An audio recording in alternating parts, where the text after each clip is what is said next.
Hello, good evening. Welcome to ITV News. This is Wednesday night's calendar. Hello, good evening. Here are tonight's main stories. Not again. Firefighters are tonight back at the scene of a major wildfire on Marsden Moor, less than a fortnight since the last time. Dozens of firefighters have been here tackling the blaze and continue to fight pockets of fire. I'll have the latest shortly. Also on calendar tonight, biggest win ever. After months of gruelling treatment, doctors say Rio Spur, the son of footballer dad Tommy, is now cancer-free. I don't think I've ever been so nervous waiting to go into consultant's sort of office and for him to sit there so calmly and tell us everything we've been wanting to hear was just unbelievable. And Sam's the man. Leeds United new boss believes he's got what it takes to keep them in the top flight. I might be 68 and look old, but there's nobody ahead of me in football terms. Not Pep, not Klopp, not Arteta.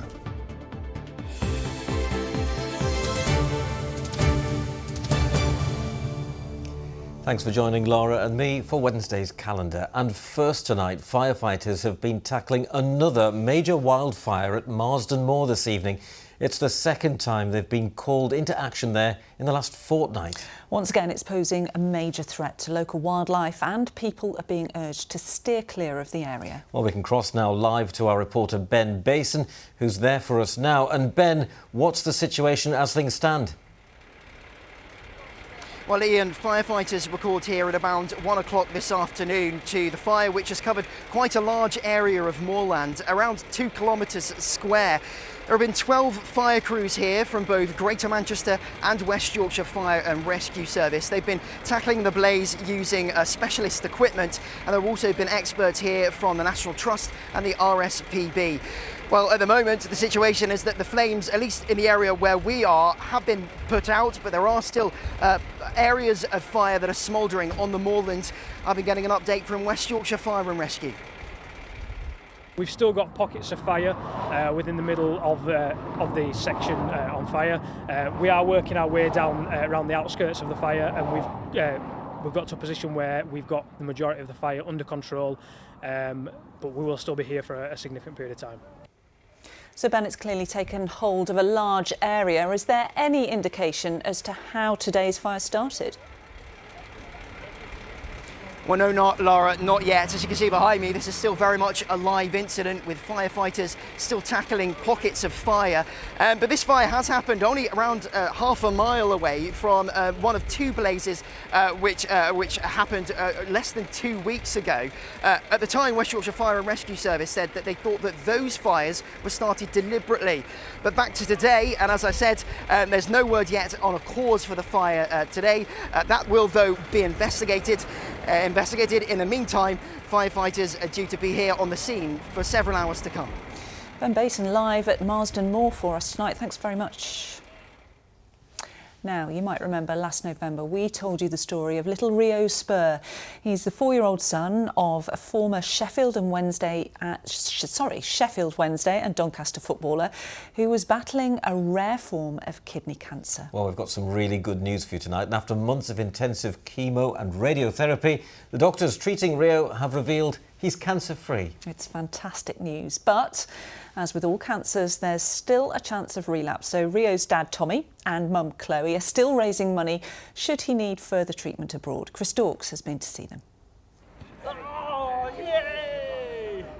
A chip off the old block. Little Rio kicking a ball around with his dad, the former footballer Tommy Spur, like any other 4-year-old boy. But for this family, the last 12 months have been anything but carefree. In April 2022, Rio was diagnosed with Wilms tumour, an aggressive and rare form of cancer. His kidney was removed and Rio had intensive chemo and radiotherapy to treat the cancer on his lungs. We visited the family home in Blackburn not long after, and remarkably, Rio was his happy, fun-loving self. So I'm still standing. Yeah, yeah. Those lyrics poignant then, more prophetic now. Last week, Tommy and Chloe were told Rio is cancer-free. Standing. I don't think I've ever been so nervous waiting to go into the consultant's sort of office, and for him to sit there so calmly and tell us everything we've been wanting to hear was just unbelievable. For him to show us the before and after scan images, moving images, and say, you know, this was here before and there's nothing there now, no evidence of disease at all. It was, like we say, the best possible news, and to be then talking about moving forwards and what happens next and Rio's future it's just amazing. Did he know what's going on? I don't think. A little bit. We know that we're not going to be going to hospital. We're not going to be seeing the doctors and nurses as much now, are we?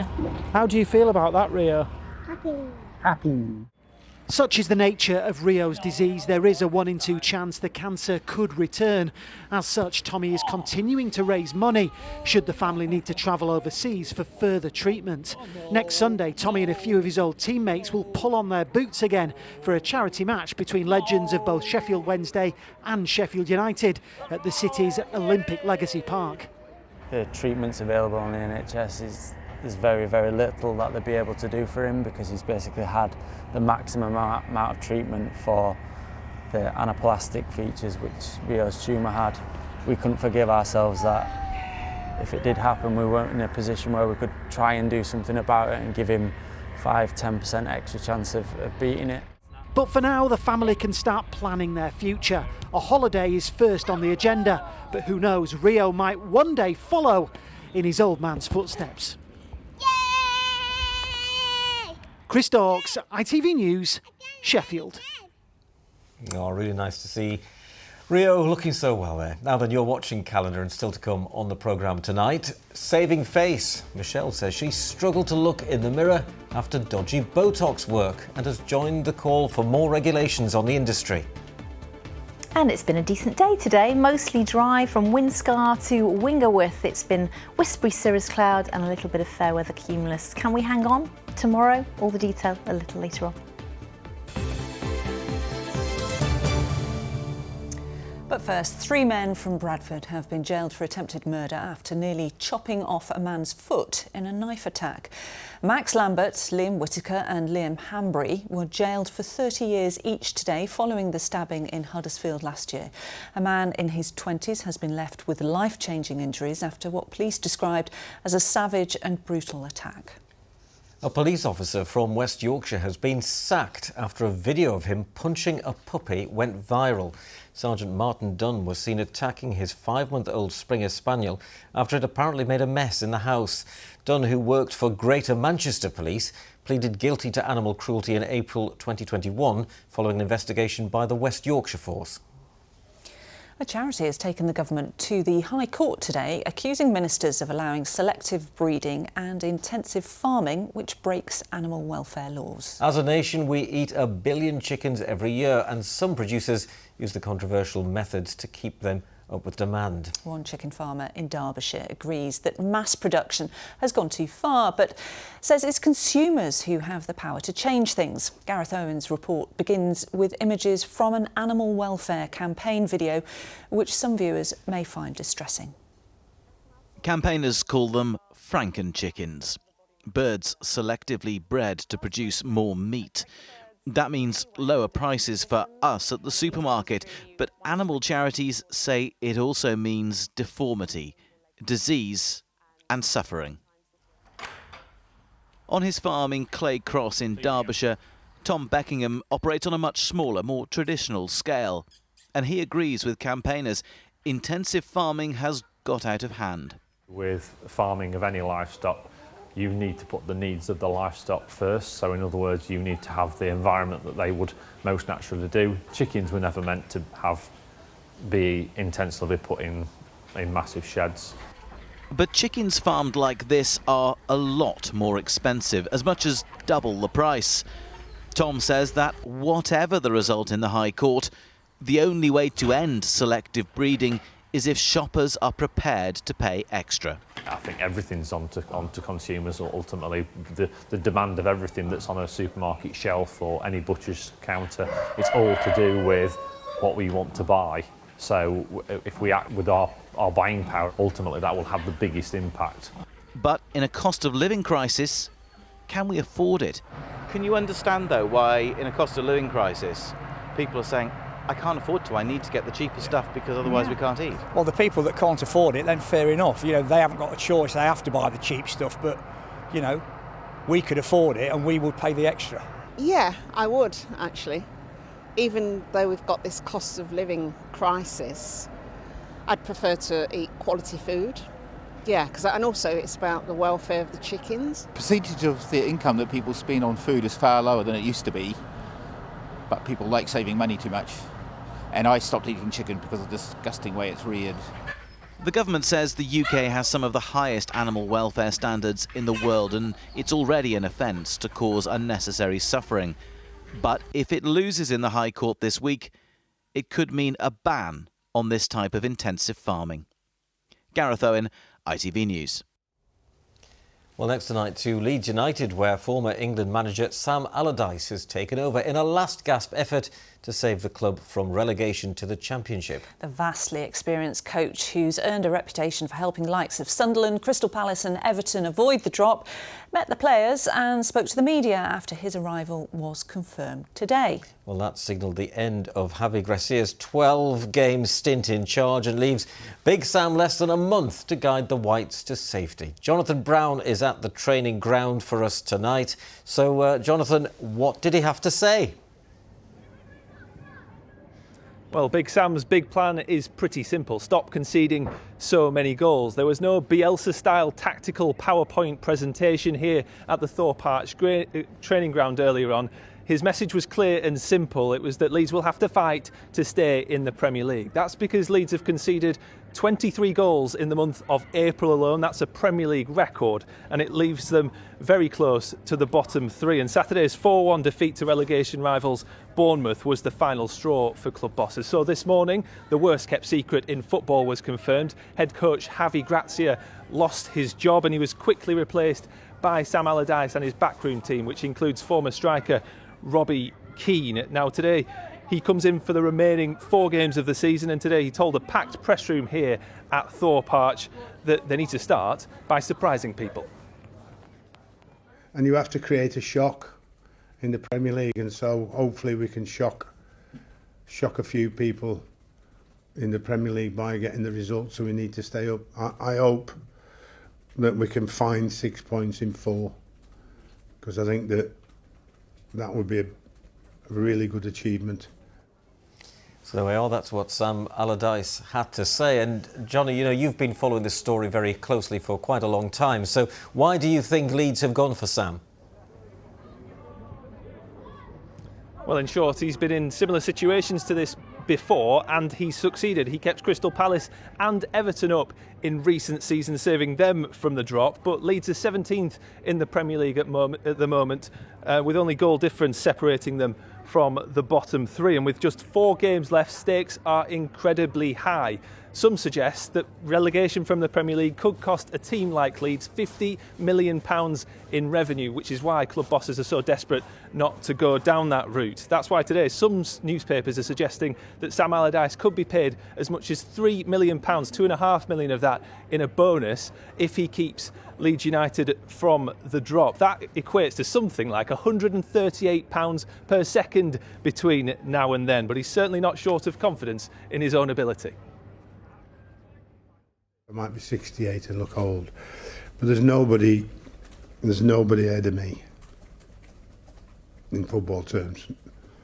Not Pep, not Klopp, not Arteta. So, Sam says he's the best. What happens now? Well, Leeds have just 3 days to prepare for possibly the biggest test in European football, playing Manchester City away at the Etihad Stadium. But today, Allardyce insisted that he is the right man to take the club forward. He said he's never acted so quickly to take a role. He only got a Zoom call asking him about this vacancy yesterday. He also said never say never when it comes to staying on as head coach if he succeeds. Otherwise, there could be some serious managerial and boardroom vacancies here this summer, but people here certainly hope that that rebuilding job will be for a Premier League side. OK, Jonathan Brown, thank you very much indeed, reporting live for us tonight. Interesting stuff. Now, 6 former Yorkshire cricket players and coaches could be fined and reprimanded in the wake of the racism scandal. But the club won't know until at least the end of June how it will be punished. The ECB wants former player Gary Balance to pay £8,000. That's the biggest fine suggested for using racist language. His lawyers told an independent hearing today that the culture at the club at the time meant this behaviour was normalised. Proceedings began after the former bowler Azim Rafiq spoke out about racism directed at him during 2 spells at Yorkshire. The former England captain, Michael Vaughan, was cleared in March of using discriminatory language. Now, it's a fact, none of us are getting any younger, and as grey hairs, there we are, look, plenty there, and wrinkles, plenty there, and there, start to appear, it's no wonder many people are tempted to try non-surgical cosmetic procedures such as Botox to look their best. Yes, but as its popularity booms, complaints have hit a record high, and there are calls for more to be done to crack down on dodgy work, especially as currently aesthetic practitioners aren't regulated in the UK. Amrit Birdie reports. In a world of selfies and social media, it might come as no surprise that the demand for Botox, dermal fillers and other aesthetic treatments has reached an all-time high. Michelle was one of the thousands of people who regularly got these procedures done, but she's also part of a growing number who have had something go dangerously wrong. My Botox had caused ptosis, so that had leaked into a muscle which had caused the drooping of the eyelid. The misplacement of the filler, which was the swelling that I had under my eye. I struggled to look in the mirror because I felt I looked horrendous. It definitely did, and it's definitely made me think twice about any further treatment. Complaints like Michelle's totalled almost 3,000 last year, according to group Save Face, who run a government-approved practitioner register. Clinics on their register, like this one in Leeds, say they are busier than ever. I've seen a steady increase in the interest and uptake of aesthetic medical procedures through the 15 years I've been practicing. But the pace of change is accelerating, and I really think that's to do with awareness. It's much more socially acceptable to seek these treatments, and I really believe that's what's driving the demand. Under current rules, there are no mandatory qualifications for non-surgical cosmetic practitioners, and Save Face wants that to change. Scarily, in the UK, anybody can inject these treatments. A layperson that's been on a day's training course can inject you, and there's nothing to stop them from doing that. These treatments are often trivialised. They don't appreciate that they're medical interventions. They just perceive them as everyday beauty treatments.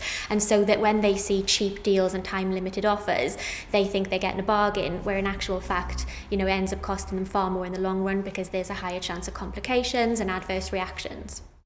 The government told ITV News that they are working to introduce a licensing scheme for non-surgical cosmetic procedures in England.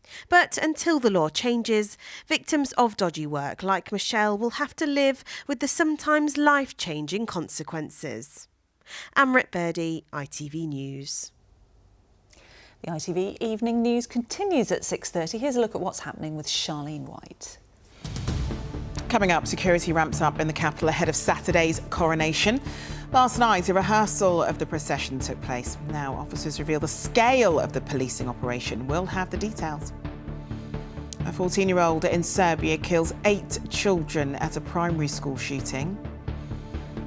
And we have a special report looking back on the life of the country's future queen, Camilla, and her path to royalty. So join us for those stories and more from 6:30. Now, we're used to borrowing books, but what about the idea of borrowing toys? It's a good idea. Research from the British Heart Foundation shows children got bored of new toys within a month. And there's thought to be around 162 million unused toys in the UK. Well, Catherine Walker has been to visit a toy library to see what difference they could make to parents in North Yorkshire. Toys can play a key role in children's development, but they're often costly and outgrown quickly. It's a puzzle this toy library in Knaresborough has been working hard to solve. At a toy library, families can come in, they pay a subscription fee for a year, and that enables them to then borrow any of our toys in our library. We've got practically every toy you can think of, and families can come and swap what they've borrowed without having to spend loads of money and have your house cluttered up with loads of toys. These toy libraries aren't just helping parents' pockets, they're hoping to help the environment too. A fifth of parents say their children lose interest in new toys after just 11 hours, meaning many are ending up in landfill. This is really a supply issue, that we're being flooded with these cheap single-use toys that are often made out of hard plastics, and this means that they're hard to recycle in of themselves. With an estimated 160 million unused toys across the UK, toy libraries like this have become popular with parents. We get to have a rotation of toys and don't have to obviously invest in things with kids being quite fickle. So environment is really, really important. I'm also a single mum, so money isn't, everywhere. So to be able to take that home for a couple of weeks, then she gets bored, it is great. As more parents turn to second-hand toys, safety experts say they must use libraries with strict safety checks. Obviously, they're not going to be in the same state as when they were brand new, so there might be bits broken off or sharp edges formed or cracks which could form sharp edges. But the main concern is, if they're very old, is that the legislation has changed and rules are more stringent now. So in theory, you could be using an unsafe toy. Well-made and safe toys can help children learn all important skills. And by reusing them, toy libraries hope to play their part in sustainable parenting. Catherine Walker, ITV News. It's a great idea, isn't it? I think it's a great idea. Yeah, definitely. Yeah. You're just a big kid at heart, though, aren't you? I know. I loved my toy cars when I was a boy. Now then, Kerry, how are you? I'm good, thank you. Coronation looms. I know, it's been nice out there today. It's a shame it wasn't today, isn't it? Because it just about held on today with some really beautiful conditions. Just a little bit of fair weather, whispery cirrus. We've got high pressure around at the moment, so that means the dry air is rising and any kind of moisture trapped basically freezes. So these are ice crystals that we can see between 20 and 40,000 feet up. So a big thank you to Di Bagliani for this one in Home Valley, and this one from Dave Lindsley, who was in Bradford at just before 8:15 this morning, according to the town hall clock there.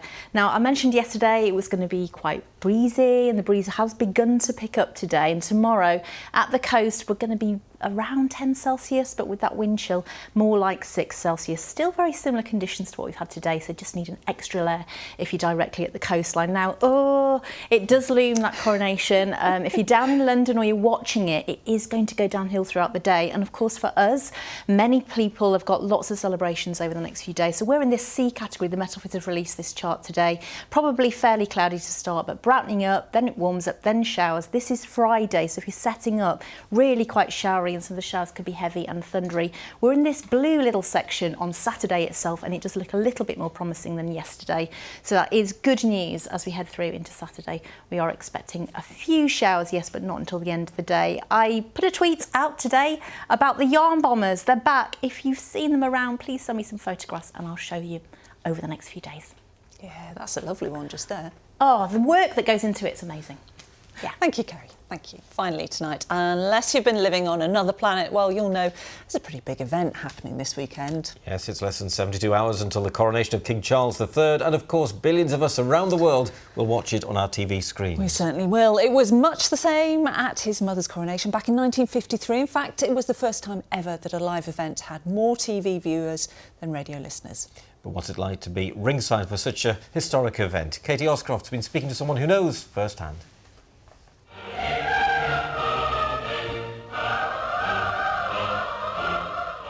Now follows the supreme climax of the ancient ritual. With St Edward's son, the Crown of England, the Archbishop performs the simple, yet the most significant ceremony of the Queen's coronation. Of course, the extraordinary thing about all of this was that the coronation chair was back to where we were singing, and since we were doing so much singing, we really couldn't see that much.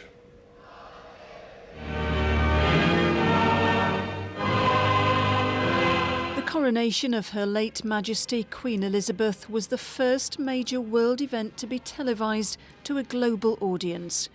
On that historic day, Lord Wallace of Saltaire was a 12-year-old choir boy with a ringside seat and a long day in Westminster Abbey stretching ahead of him. We were given sandwiches, egg sandwiches as I remember, and barley sugars, most of which we ate at an early stage. But after that, of course, we concentrated on the singing. This was a very long coronation, and there were 8,000 people in the Abbey. How did a 12-year-old boy get through a 6-hour service? I'm honestly not sure. Most of all, how I managed to avoid going to the loo, and there must have been toilet facilities somewhere at the back of the Abbey that we managed to use on occasions. I think we were just so excited. Westminster Abbey has been closed to most people in the run-up to the King's coronation. Inside, and this magnificent church will host a very different ceremony. How does it feel when you look at those pictures now and think, I was there? It's fascinating, and it reminds me of just how different the country was in those days, and how much better, but how much different we have become since then. The spectacle of the coronation carried on outside on the streets of London.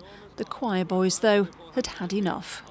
After the service, I think we boys missed going out to watch the procession.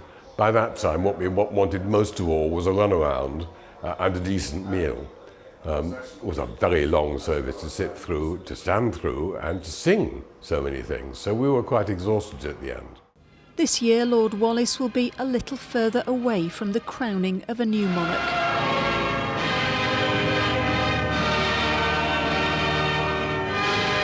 Where will you watch this year's coronation from? Probably in Saltaire, on our television, with friends. But he cherishes his childhood memories of the coronation of the new King's late mother. Katie Oscroft, ITV News, Westminster. Interesting to see what this coronation is actually going to look like, isn't it, on our tellies? Incredible pictures, aren't they, those Pathé ones? Here's Kerry now with the weather. Good visibility on the horizon. TIRI sponsors ITV Yorkshire Weather. Hello again. So high pressure in charge today, keeping things relatively settled, but the winds will pick up as we head into tomorrow. Yes, there was some high cloud. Yes, some fair weather cumulus cloud, but fairly pleasant and quite nice and warm in the sunshine out of that breeze during the course of the day.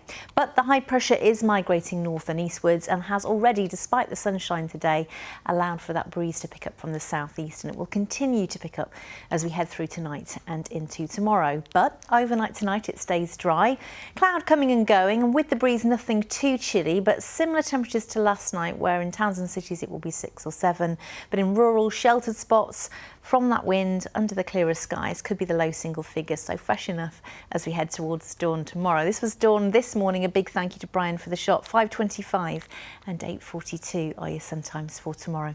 Still might be a little bit of low cloud around first thing, then we see some sunny spells developing. But noticeably, despite it being dry for much of daylight hours tomorrow, that wind will be strong and easterly, and it will really peg back the feel of things and will provide a wind chill, certainly out towards the coast and over the tops. And gusts could be in excess of maybe 35, 40 miles an hour in exposure as we head into the afternoon. Most of the evening will stay dry, but we'll see cloud increase. Then we've got a weather front approaching and pushing northwards during the course of the night and spiralling around that for Friday. Unfortunately, despite the warm sunshine inland and even warmer at the coast, some heavy and potentially thundery showers. Maybe a dry start on Saturday, showers, rain later, quite cloudy and damp on Sunday, and at this stage a question mark for Monday. TIRI sponsors ITV Yorkshire Weather. Thanks very much, Kerry. Don't forget, of course, the place to watch the coronation is ITV1 and ITVX. Great coverage, yep. Promise. That's it from us tonight. I'm back at 10 to 11. See you then. Bye-bye. Good night. Bye.